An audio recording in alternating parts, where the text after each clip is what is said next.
ஒரு நாள் உலகை காண தனியே வந்தாராம். கண்ணில் கண்ட மனிதரை எல்லாம் நலமா என்றாராம். கடவுள் ஒரு நாள் உலகை காண தனியே வந்தாராம்.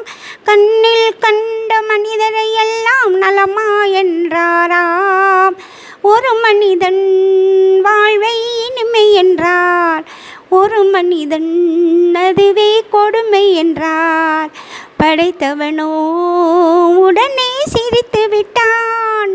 லல்லல்லல்லல்லா லல்லல்லல்லல்லா லல்லல்லல்லல்லா லல்லல்லல்லல்லா.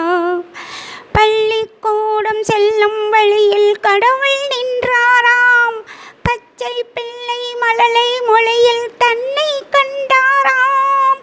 உள்ளம் பொங்கும் மெல்லும் பொங்கும் அன்பை கண்டாராம். உண்மை கண்டேன் போதும் என்று வானம் சென்றாராம். இறைவனுக்கே அது புரியவில்லை, மனிதன் கொள்கை தெரியவில்லை. ஒரு மனிதன் வாழ்வை இனிமை என்றார், ஒரு மனிதன் அதுவே கொடுமை என்றார். படைத்தவனோ உடனே சிரித்து விட்டான். தேங்க்யூ.